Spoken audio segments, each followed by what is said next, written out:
ಅಣ್ಣ, ನಾವು ಈ ವಿಶಾಲವಾದ ಸಮುದ್ರವನ್ನು ಹೇಗೆ ದಾಟುವುದು? ಲಕ್ಷ್ಮಣ, ನಾವು ಸಮುದ್ರ ರಾಜನನ್ನು ಪ್ರಾರ್ಥಿಸೋಣ ಮತ್ತು ಅವನ ಅನುಮತಿಯನ್ನು ಕೇಳೋಣ. ಅದ್ಯ ಮೇ ತರಣಂ ವಾಥ ಮರಣಂ ಸಾಗರಸ್ಯ ವಾ ಇತಿ ರಾಮೋ ಧೃತಿಂ ಕೃತ್ವಾ ಮಹಾಬಾಹುರ್ಮಹೋದಧಿಂ. ಅಣ್ಣ, ಸಮುದ್ರರಾಜನು ನಿನ್ನ ಪ್ರಾರ್ಥನೆಗೆ ಸ್ಪಂದಿಸುತ್ತಿಲ್ಲ. ಹಾಗಾದ್ರೆ ಅವನು ನನ್ನ ಬಾಣಗಳ ಶಕ್ತಿಯನ್ನು ನೋಡಲಿ. ಸಮುದ್ರಂ ಶೋಷಯಿಷ್ಯಾಮಿ ಪದ್ಭ್ಯಾಂ ಯಾಂತು ಪ್ರಮಂಗಮಾಃ ಅದ್ಯಾಕ್ಷೋಭ್ಯಮಪಿ ಕ್ರುದ್ಧಃ ಕ್ಷೋಭಯಿಷ್ಯಾಮಿ ಸಾಗರಂ. ಓ ಕೌಶಲ್ಯನಂದನ, ನಿನ್ನ ಈ ಬಾಣಗಳು ಅತಿ ಪ್ರಬಲವಾಗಿವೆ. ಅವು ಭೂಮಿಗೆ ಹಾನಿ ಮಾಡಬಹುದು. ಸ್ವಲ್ಪ ತಡೆ. ಹಾಗಾದ್ರೆ ನಾನು ಭಕ್ತಿಯಿಂದ ಪ್ರಾರ್ಥಿಸಿದಾಗ ನೀನು ಏಕೆ ಬರಲಿಲ್ಲ? ನನ್ನನ್ನು ಕ್ಷಮಿಸು ರಾಘವ. ಸಮುದ್ರವು ಯಾವಾಗಲೂ ಶಾಂತವಾಗಿರುವುದು. ಅದು ನನ್ನ ಸ್ವಭಾವ ಮತ್ತು ಕರ್ತವ್ಯ. ಆದರೆ ಈಗ ನಿನ್ನ ಮಾರ್ಗದರ್ಶನಕ್ಕೆ ನಾನು ಬಂದಿದ್ದೇನೆ. ಆದರೆ ನನ್ನ ಅಣ್ಣ ಬೆತ್ತ ಬಾಣ ಯಾವಾಗಲೂ ವ್ಯರ್ಥವಾಗಲಾರದು. ನಿನ್ನ ಈ ಬಾಣವನ್ನು ದೂರಗಲಿಸು. ಉತ್ತರ ದಿಕ್ಕಿನಲ್ಲಿ ಧುಮತ್ತುಲ್ಲ ಎಂಬ ಪವಿತ್ರ ಸ್ಥಳವಿದೆ. ಅಲ್ಲಿರುವ ದುಷ್ಟರ ಭಾರವನ್ನು ಹೊರಲು ನನಗಾಗುತ್ತಿಲ್ಲ. ಆ ಬಾಣವನ್ನು ಅವರ ಮೇಲೆ ಪ್ರಯೋಗಿಸು. ನಾವು ಈ ಸಮುದ್ರವನ್ನು ದಾಟಲು ದಾರಿ ಮಾಡಿಕೊ. ದಶಮುಖನ ರಾಜ್ಯವನ್ನು ತಲುಪಲು ನಮಗೆ ಸಹಾಯ ಮಾಡು. ರಾಮ, ಭೂಮಿ ಮತ್ತು ನೀರು ಸಂಧಿಸುವ ಈ ಜಾಗದಿಂದ ಸೇತುವೆಯನ್ನು ನಿರ್ಮಿಸು. ವಾನರ ಸೈನ್ಯವನ್ನು ದಾಟುವವರೆಗೆ ಮೊಸಳೆಗಳು ಯಾರಿಗೂ ತೊಂದರೆ ಕೊಡದಂತೆ ನಾನು ನೋಡಿಕೊಳ್ಳುತ್ತೇನೆ. ನಾವು ಸೇತುವೆಯನ್ನು ನಿರ್ಮಿಸುವುದು ಹೇಗೆ? ಇಲ್ಲಿ ನಳ ವಿಶ್ವಕರ್ಮನ ಮಗ. ಅವನಿಗೆ ತನ್ನ ತಂದೆಯಷ್ಟೇ ಶಿಲ್ಪಕಲೆಯ ಜ್ಞಾನವಿದೆ. ನಳ ಮತ್ತು ಅಗ್ನಿಪುತ್ರನಾದ ನೀಲನಿಗೆ ಋಷಿಯೊಬ್ಬರ ಶಾಪವಿದೆ. ಅವರು ನೀರಿಗೆ ಹಾಕುವ ಯಾವುದೇ ವಸ್ತು ಮುಳುಗದೆ ತೇಲುತ್ತದೆ. ಆ ಶಾಪವೇ ಈಗ ಬರವಾಗಲಿದೆ. ಸಮುದ್ರ ರಾಜನೇ, ನಮಗೆ ಮಾರ್ಗದರ್ಶನ ನೀಡಿದ್ದಕ್ಕಾಗಿ ಧನ್ಯವಾದಗಳು. ನಿನ್ನ ಸಮುದ್ರವು ಯಾವಾಗಲೂ ಶಾಂತವಾಗಿರಲಿ.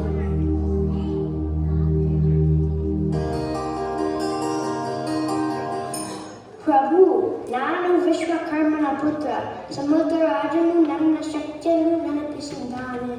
ಮತ್ತು ನಾನು ಅಗ್ನಿಪುತ್ರ ನೀಲ. ನಳ, ನೀಲ, ನಾವು ಲಂಕೆಯನ್ನು ತಲುಪಲು ಸಹಾಯ ಮಾಡುತ್ತೀರಾ? ಪ್ರಭು, ನಾವು ಸಹಾಯ ಮಾಡುವುದು ನಮ್ಮ ಅದೃಷ್ಟ.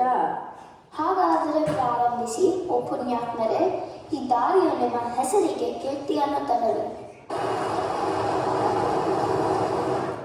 ನಲ, ಈ ಆನೆಗಳ ವೇಗ ತುಂಬಾ ಇದೆ.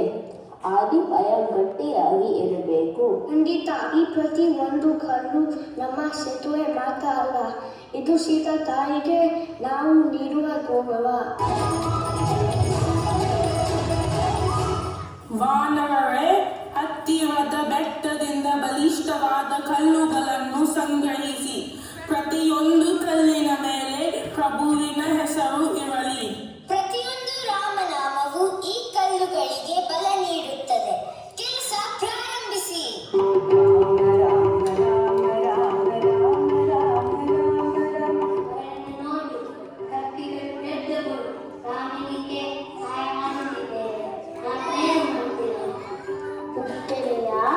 ದುಃಖ ಪಡಬೇಡ.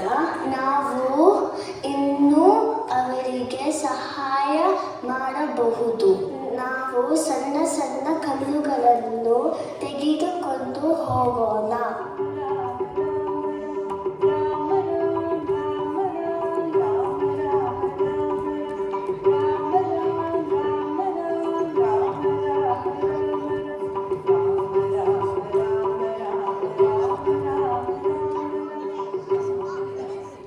ದೊಡ್ಡ ಮನಸ್ಸು ಮನಸ್ಸಿನಿಂದ ಮಾಡುವ ಯಾವುದೇ ಸಹಾಯವೂ ಸಣ್ಣದಲ್ಲ. ನೋಡಿದ್ದಯ ಪ್ರಭು ಶ್ರೀರಾಮ, ನಿನ್ನ ಸೇವೆ ಮಾಡುವ ಭಾಗ್ಯಕ್ಕಾಗಿ ನಾಮುಂದು ತಾಮುಂದು ಎಂದು ಓಡಾಡುತ್ತಿದ್ದಾರೆ. ಸರಿಯಾಗಿ ಹೇಳಿದೆ ಹನುಮಂತ. ಧನ್ಯವಾದಗಳು ಪುಟಾಣಿಗಳೇ, ನಿಮ್ಮ ಪ್ರೀತಿ ನನ್ನ ಹೃದಯವನ್ನು ತುಂಬಿದೆ. ಪ್ರಭು ನಲನೀಲರ ನೇತೃತ್ವದಲ್ಲಿ ಸೇತುವೆಯ ಕಾರ್ಯವು ಪೂರ್ಣಗೊಂಡಿದೆ. ಹೌದು ಪ್ರಭು, ಎಲ್ಲ ನಿನ್ನ ನಾಮದ ಬಲ. ರಾಮನಾಮವನ್ನು ಹೊತ್ತ ಕಲ್ಲುಗಳು ಸಮುದ್ರದಲ್ಲಿ ತೇಲತೊಡಗಿದವು. ಇದರ ಸೇತುವೆಯ ಕಾರ್ಯವು ಸುಗಮವಾಗಿ ಸಾಗಿತು. ಸುಗ್ರೀವ, ಹಾಗಾದರೆ ತದುವೇಕೆ? ಆದಷ್ಟು ಬೇಗ ಲಂಕೆಯನ್ನು ಸೇರಿ ನಮ್ಮ ತಾಯಿಯನ್ನು ಕರೆತರಬೇಕು. ವಾನರ ಸೇನೆಯು ಸಜ್ಜಾಗಿದೆಯಲ್ಲವೇ? ಖಂಡಿತವಾಗಿ ಲಕ್ಷ್ಮಣ. ಮಾತೆ ಸೀತೆಯನ್ನು ಕರೆತರಲು ಸೈನ್ಯವು ಕಾತುರದಿಂದ ಕಾಯುತ್ತಿದ್ದೆ. ನಾವು ಪ್ರಭು ಶ್ರೀರಾಮನ ಅಪ್ಪಣೆಗೆ ಕಾಯುತ್ತಿದ್ದೀವಿ. ಸೂರ್ಯ ಮುಳುಗುವ ಮೊದಲು ನಾವು ದ್ವಾರಗಳನ್ನು ತಲುಪುತ್ತೇವೆ. ಪ್ರಭು ರಾಮನ ನ್ಯಾಯದಿಂದ ಯಾವುದೇ ಸಾಗರವು ಅವರನ್ನು ಮರೆ ಮಾಡಲು ಸಾಧ್ಯವಿಲ್ಲ ಎಂದು ರಾಕ್ಷಸರು ನೋಡಲಿ. ಅಣ್ಣ, ನಾವು ಈಗಲೇ ದಾಳಿ ಮಾಡೋಣವೇ? ಇಲ್ಲ ಲಕ್ಷ್ಮಣ, ಶಾಂತಿಯ ಪ್ರಸ್ತಾಪವನ್ನು ಕೊನೆಯ ಬಾರಿಗೆ ನೀಡುವುದು ನಮ್ಮ ಧರ್ಮ. ರಾವಣ ಸೀತೆಯನ್ನು ಹಿಂದಿರುಗಿಸುತ್ತಾರೆ. ಸಾವಿರಾರು ಜನರ ರಕ್ತವು ಈ ದಳಗಳನ್ನು ತೊಳೆಯುವುದು ಅಗತ್ಯವಿಲ್ಲ. ಪ್ರಭು, ಸೈನ್ಯ ತಯಾರಿದೆ, ಲಂಕೆಗೆ ಹೋಗೋಣ. ಜೈ ಶ್ರೀರಾಮ್. ಇಂದು ನಾವು ರಾವಣನಿಗೆ ಶಾಂತಿಯನ್ನು ನೀಡುತ್ತಿರುವ ಕೊನೆಯ ಸಮಯ. ಅಂಗದ, ನೀನು ನಮ್ಮ ಸಂದೇಶವಾಹಕನಾಗಿ ಹೋಗು. ನಮ್ಮ ಮಾತುಗಳು ಸ್ಪಷ್ಟವಾಗಿರಲಿ. ನಿನ್ನ ಸಂದೇಶ ಅಥವಾ ಧ್ವನಿಯಲ್ಲಿ ಯಾವುದೇ ಅಹಂಕಾರ ಅಥವಾ ಭಯವಿರಬಾರದು. ನೀವು ಬಯಸಿದಂತೆ ಪ್ರಭು. ಅಣ್ಣ, ಅವನು ನಿರಾಕರಿಸಿದರೆ? ಆಗ ನಾವು ಧರ್ಮಕ್ಕಾಗಿ ನಮ್ಮ ಆಯುಧಗಳನ್ನು ಎತ್ತಲೇಬೇಕು.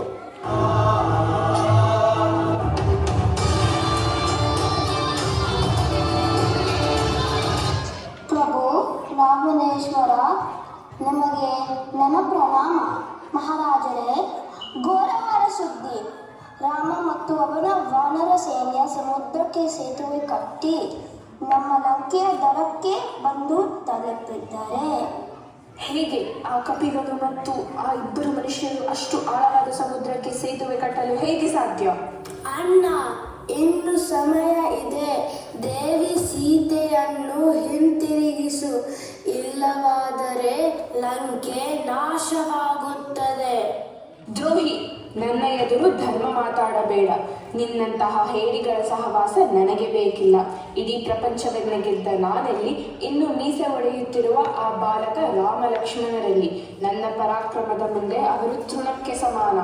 ಸ್ವಾಮಿ, ಇದು ಕೇವಲ ಕಲ್ಲಿನ ಸೇತುವೆ ಅಲ್ಲ ಮಹಾರಾಜರೇ. ಇದು ರಾಮನಾಮದಿಂದ ಮಾಡಿರುವ ಸೇತುವೆ. ಅವರು ಯಾರು ಸಾಧಿಸಲು ಆಗದ ಕೆಲಸವನ್ನು ಮಾಡಿದ್ದಾರೆ. ಈಗ ಮರುಪರಿಶೀಲಿಸುವ ಸಮಯ ಬಂದಿದೆ. ಮಾಲ್ಯವಂತ, ಸುಮ್ಮನಿರು. ಸಮುದ್ರ ದಾಟಿದ ತಕ್ಷಣ ಒಬ್ಬ ಮನುಷ್ಯ ನನ್ನ ಎದುರು ನಿಲ್ಲಬಹುದೇ? ಜಗತ್ತಿನ ಪ್ರತಿಯೊಂದು ಶಕ್ತಿಯು ನನ್ನ ತೋಳುಗಳ ಕೆಳಗೆ ಅಡಗಿ ಕುಳಿತಿದೆ. ಆ ತಪಸ್ವಿ ರಾಮನ ಬಾಣಗಳು ನನ್ನ ಸಿಂಹಾಸನದ ಒಂದು ಕಾಲನ್ನು ಕೂಡ ಕದಲಿಸಲು ಸಾಧ್ಯವಿಲ್ಲ. ಶರಣು ಆಗುವುದು ರಾವಣನ ರಕ್ತದಲ್ಲಿಯೇ ಇಲ್ಲ. ಅವರು ಇಲ್ಲಿಗೆ ಬರಲು ದಾರಿ ಮಾಡಿಕೊಂಡಿದ್ದಾರೋ ಅದು ನಮಗೆ ಒಳ್ಳೆಯದ್ದೇ ಆಯಿತು. ಅವರು ಯಮಲೋಕಕ್ಕೆ ಹೋಗುವ ದಾರಿಯನ್ನು ತಮ್ಮ ಕೈಗಳಿಂದಲೇ ಸಿದ್ಧ ಮಾಡಿಕೊಂಡಿದ್ದಾರೆ. ಬರಲಿ. ಈ ಲಂಕೆಯು ಎಂದಿಗೂ ಸೋಲನ್ನು ಕಂಡಿಲ್ಲ, ಕಾಣುವುದೂ ಇಲ್ಲ. ನಾನಾರು? ಪುಲಸ್ತ ಮಹರ್ಷಿಯ ಮೊಮ್ಮಗ, ಸಕಲ ವೇದಶಾಸ್ತ್ರ ಪರಾಂಗತ ಚತುರ್ಮುಖ ಬ್ರಹ್ಮನ ಮರಿ ಮೊಮ್ಮಗ. ಅತಳ ವಿತಳ ಸುತಳ ರಸಾತಳ ತಳಾತಳ ಮಹಾತಾಳ ಪಾತಾಳಗಳನ್ನೇ ತುಳಿದಿಟ್ಟ ಪರಾಕ್ರಮಶಾಲಿ. ಇಂದು ನನ್ನ ಎದುರು ನಿಲ್ಲಲು ಹೊರಟಿದ್ದಾನಂತೆ ಒಬ್ಬ ಸಾಮಾನ್ಯ ರಾಜಕುಮಾರ. ಕೈಲಾಸ ಪರ್ವತವನ್ನೇ ಎತ್ತಿದ ಈ ದಶಮುಖ ರಾವಣನ ಎದುರು ಯೋಧರಿಲ್ಲದೆ, ಸೈನ್ಯವಿಲ್ಲದೆ, ಕಪಿಗಳನ್ನು ಪಡೆ ಮಾಡಿಕೊಂಡು ನನ್ನ ಎದುರು ನಿಲ್ಲಲಿದ್ದಾನಂತೆ. ನಗುವಿನ ಮಾತು. ಈ ದಶಮುಖನ ಮುಂದೆ ಅವನ ಧರ್ಮವು ಕೂಡ ಚೂರು ಚೂರಾಗಲಿದೆ. ದೇವೇಂದ್ರನೇ ನನ್ನ ಪ್ರತಾಪಕ್ಕೆ ನನಗೆ ಶರಣಾಗಿದ್ದಾನೆ. ಆ ಕಪಿ ಸೇನೆಯ ಕೋಲಾಹಲ ನನ್ನ ಕ್ರೋಧಕ್ಕೆ ಕಾರಣವಾಗಲಾರದು. ಹೋಗಿ ನನ್ನ ಬಲಾಭೀಮ, ನನ್ನ ತಮ್ಮನಿದ್ರ ಪರಶುರಾಮ ಕುಂಭಕರ್ಣನನ್ನು ಎಬ್ಬಿಸು. ಅವನು ಎದ್ದರೆ ಆ ಕಪಿಗಳು ಅವನ ಆಹಾರವಾಗುವುದು ಖಚಿತ.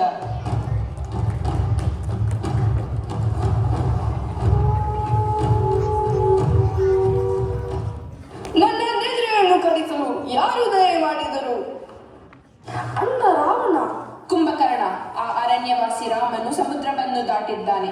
ಅವನು ನಮ್ಮ ತಂಗಿ ಶೂರ್ಪಣಖಿಯನ್ನು ಅವಮಾನಿಸಿದ್ದಾನೆ.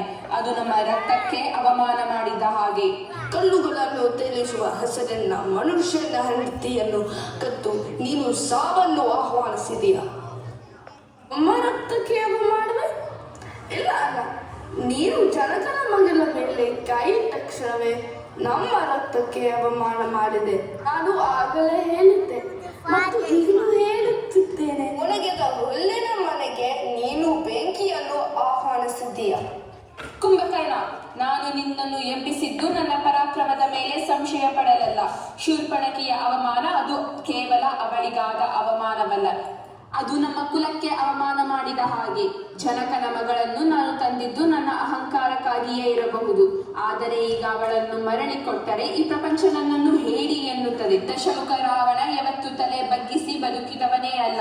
ಎದ್ದೇಳು, ನನ್ನ ರಾಜ್ಯದ ಬಲ ಏನು ಅಂತ ಹೋಗಿ ಅವರಿಗೆ ತೋರಿಸು. ಅಣ್ಣ, ನೀನು ಮಾಡಿದ್ದು ತಪ್ಪು ಎಂದು ನನಗೆ ಗೊತ್ತು, ಆದರೂ ನೀನು ನನ್ನ ಅಣ್ಣ. ಈ ಪ್ರಪಂಚ ನಿನ್ನನ್ನು ನಿಂದಿಸಿದರು, ನಾನು ನಿನ್ನನ್ನು ತ್ಯಜಿಸಲಾರೆ. ನೀನು ಇನ್ನೊಂದು ದಿನ ಬದುಕಲೆಂದು ನಾನು ಈಗ ಯಮರಾಜನ ಬಾಯಿಗೆ ಹೋಗುತ್ತೇನೆ. ಈ ವಾನರ ಸೈನ್ಯವನ್ನು ನುಂಗಿ ನನ್ನ ಅಣ್ಣನ ಋಣವನ್ನು ತೀರಿಸುತ್ತೇನೆ. ರಾಜ ಒಬ್ಬ ರಾಮನ ಪರವಾಗಿ ಸಂದೇಶ ತಂದಿದ್ದಾರೆ. ನಾನು ದಶರಥನ ಮಗನ ದೂತ. ನಿನ್ನ ನಗರವು ಹೀಗೆ ಇರಬೇಕೆಂದು ಮತ್ತು ಬೂದಿಯಾಗಬಾರದು ಎಂದು ನೀನು ಬಯಸಿದರೆ ತಾಯಿ ಸೀತೆಯನ್ನು ಹಿಂದಿರುಗಿಸು ಮತ್ತು ರಾಮನಲ್ಲಿ ಕ್ಷಮೆಯಾಚಿಸು. ರಾಮನ ಹೆಸರು ಕಲ್ಲನ್ನು ತೇಲಿಸಬಹುದು, ಆದರೆ ನನ್ನ ಈ ಕ್ರೋಧ ಇಡೀ ಸಮುದ್ರವನ್ನೇ ಸುಡಬಲ್ಲದು. ನಿನ್ನ ಪ್ರಭು ರಾಮನ ಧರ್ಮ ನನ್ನ ಈ 20 ತೋಳುಗಳ ಶಕ್ತಿಯ ಮುಂದೆ ನಿಲ್ಲಲು ಸಾಧ್ಯವಿಲ್ಲ. ಸೈನಿಕರೇ, ಇವನ ಮಾತುಗಳನ್ನು ಇಲ್ಲಿಗೆ ಮುಗಿಸಿ. ಕಪಿಯೊಬ್ಬ ಲಂಕೆಯ ರಾಜನಿಗೆ ಸಲಹೆ ನೀಡುವಷ್ಟು ಧೈರ್ಯವೇ? ಸೈನಿಕರೇ, ಅವನನ್ನು ಬಂಧಿಸಿ. ಈ ಸಭೆಯಲ್ಲಿರುವ ಯಾವನಾದರೂ ಒಬ್ಬ ಯೋಧ ನನ್ನ ಪಾದವನ್ನು ಸ್ವಲ್ಪಾದರೂ ಕದಲಿಸಿದರೆ ನಾನು ನನ್ನ ಪ್ರಭುವಿನ ಪರವಾಗಿ ಸೋಲನ್ನು ಒಪ್ಪಿಕೊಳ್ಳುತ್ತೇನೆ. ನನ್ನ ಪಾದ ಮುಟ್ಟಬೇಡ ರಾಜ, ರಾಮನ ಪಾದಗಳನ್ನು ಮುಟ್ಟು, ಅಲ್ಲಿ ಮಾತ್ರ ನಿನ್ನ ಮುಕ್ತಿ ಇದೆ.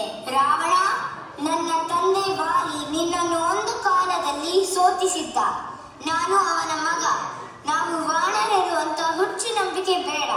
ರಾಮನಾಮ ಕಲ್ಲಿಗೆ ಬಲ ನೀಡಿದ್ದಾರೆ, ಇನ್ನು ನಮ್ಮ ತೋಳುಗಳಿಗೆ ಎಷ್ಟು ಬಲ ನೀಡಬಹುದು ಎಂದು ಯೋಚಿಸು. ಹಾ ದಶಮುಖ, ನಿನ್ನ ಈ ಶೂರ ಸೈನಿಕರಿಗೆ ನನ್ನ ಒಂದು ಕಾಲನ್ನು ಕದಲಿಸಲು ಸಾಧ್ಯವಿಲ್ಲ. ಇನ್ನು ನನ್ನ ಪ್ರಭು ರಾಮನ ಬಾಣಗಳನ್ನು ಅವರು ಹೇಗೆ ತಡೆಯಬಲ್ಲರು? ಇನ್ನು ಸಮಯ ಇದೆ. ಈ ರಾಮನಿಗೆ ಶರಣು ಆಗಿ ಬದುಕಿಗೂ ಹೋಗು, ಇಲ್ಲವಾದರೆ ನಿನ್ನ ಮತ್ತು ನಿನ್ನ ಈ ಲಂಕೆ ನನ್ನ ತಂದೆ ಬಾಲಿಯ ಕಾಲದ ಹಾಗೆ ಮತ್ತೆ ಮಣ್ಣು ಪಾಲಾಗುವುದು ಖಚಿತ.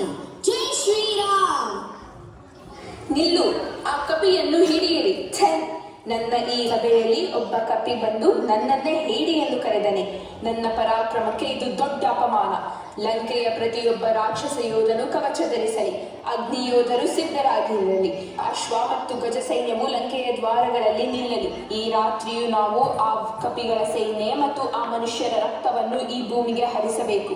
ಸೈನಿಕರೇ, ಲಂಕೆಯ ಧ್ವಜವನ್ನು ಎತ್ತಿ ಹಿಡಿಯಿರಿ. ರಾಮನ ಧರ್ಮವು ನನ್ನ ಬಲದ ಮುಂದೆ ಸೋತು ಹೋಗಬೇಕು. ಅವರ ಯೋಧರನ್ನು ಪರಾಭವಗೊಳಿಸಿರಿ. ಹೋಗಿ ಯುದ್ಧಕ್ಕೆ ಸಿದ್ಧರಾಗಿ. ನಿಮ್ಮ ಅಪ್ಪನೆಯಂತೆ ಮಹಾರಾಜರೇ. ರಾಮ, ನೀನು ಸಮುದ್ರವನ್ನು ದಾಟಿದೀಯಾ ನಿಜ, ಆದರೆ ಈ ರಾವಣನ ಕ್ರೋಧವನ್ನು ದಾಟುವುದು ನಿನಗೆ ಸಾಧ್ಯವಿಲ್ಲ. ಬರಲಿ, ಪ್ರಳಯವೇ ಬರಲಿ. ಈ ಪ್ರಪಂಚದಲ್ಲಿ ನನ್ನನ್ನು ಸೋಲಿಸುವ ಯಾವುದೇ ಶಕ್ತಿ ಇನ್ನೂ ಹುಟ್ಟಿಲ್ಲ, ಹುಟ್ಟುವುದೂ ಇಲ್ಲ. ಪ್ರಳಯ ಬಂದರೂ ನಾನು ನನ್ನ ನೆಲುವಿನಿಂದ ಕದಲೋದಿಲ್ಲ. ಬರಲಿ, ಆ ರಾಮನ ಸೈನ್ಯವು ನನ್ನ ಈ ಕ್ರೋಧದ ಮುಂದೆ ಅವರ ಶಕ್ತಿ ಧೂಳಿಪಟವಾಗಲಿ. ರಾಮನ ಬ್ರಹ್ಮಾಸ್ತ್ರದಿಂದ ರಾವಣನು ಮರಣ ಹೊಂದನು ಮತ್ತು ಮಹಾಯುದ್ಧವು ಕೊನೆಗೊಂಡಿತು.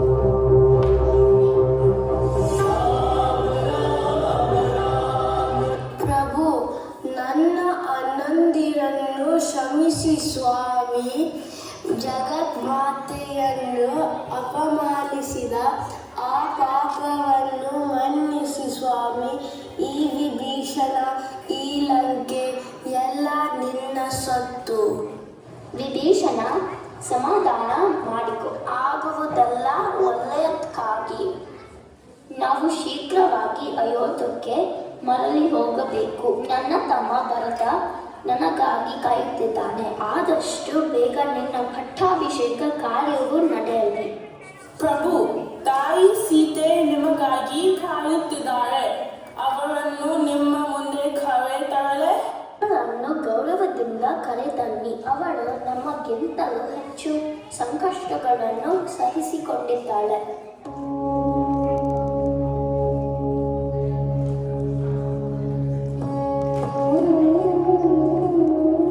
ತಾಯಿ, ಪ್ರಭು ನಿಮ್ಮನ್ನು ಕರೆತರಲು ಹೇಳಿದ್ದಾರೆ.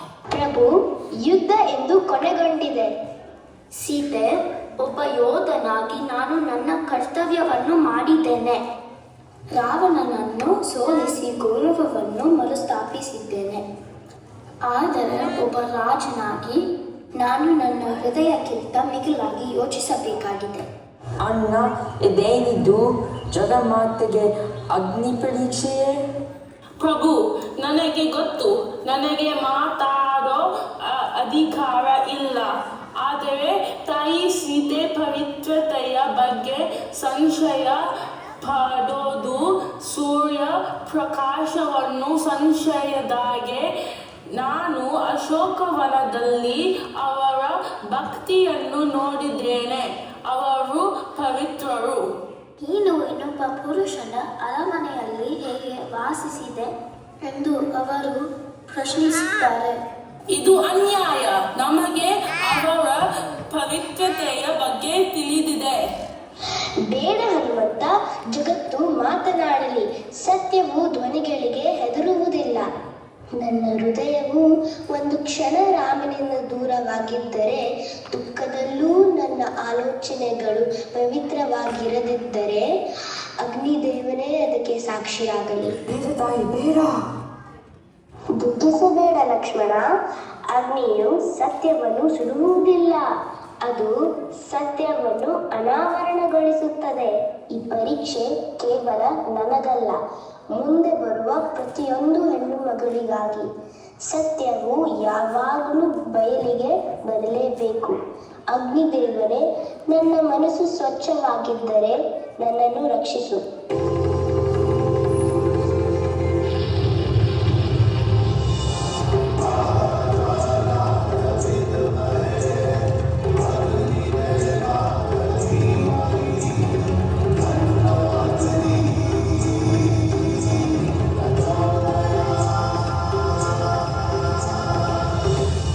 ಸೀತೆ, ತಾಯಿ, ಜಗನ್ಮಾತೆ, ನೀನು ಮಹಾಲಕ್ಷ್ಮಿ.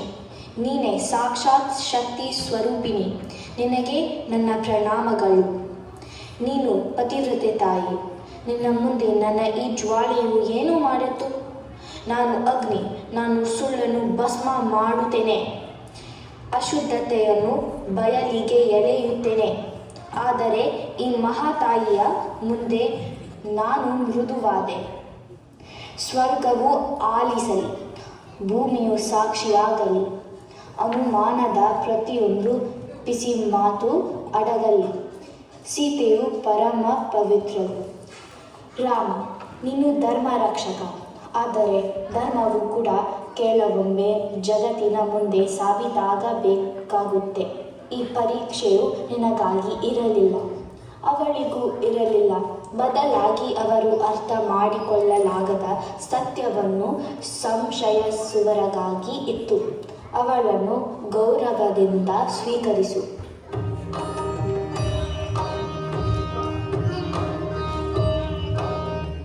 ಸೀತೆ, ನಾನು ನಿನ್ನನ್ನು ಒಂದು ಕ್ಷಣವೂ ಸಂಶಯ ಪಡೆದಿಲ್ಲ. ಆದರೆ ರಾಜನು ಕೇವಲ ತನ್ನ ಹೃದಯಕ್ಕೆ ಸೇರಿದವನ ಅಲ್ಲ, ಅವನು ತನ್ನ ಪ್ರಜೆಗಳಿಗೆ ಸೇರಿದವನು. ಹಾಗಿದ್ದರೆ ಸತ್ಯವು ಅಗ್ನಿ ಪರೀಕ್ಷೆಗೊಳಪಟ್ಟಾಗಲೂ ಅಚಲವಾಗಿ ನಿಲ್ಲುತ್ತದೆ ಎಂಬುದನ್ನು ಈ ಜಗತ್ತು ನೆನಪಿಟ್ಟುಕೊಳ್ಳಲಿ. ಕಿಷ್ಕಿಂಧೆಯ ಪ್ರತಿಯೊಂದು ವಾನರನು ನಿಮ್ಮ ಹೆಸರನ್ನು ಗೌರವದಿಂದ ಸ್ಮರಿಸುತ್ತೇವೆ. ನಾವು ನಿಮ್ಮಿಂದ ಕೇವಲ ಯುದ್ಧವನ್ನು ಕಲಿಯಲಿಲ್ಲ, ಬದಲಾಗಿ ಪ್ರೇಮವನ್ನು ಮತ್ತು ನ್ಯಾಯವನ್ನು ಕಲಿತೆವು.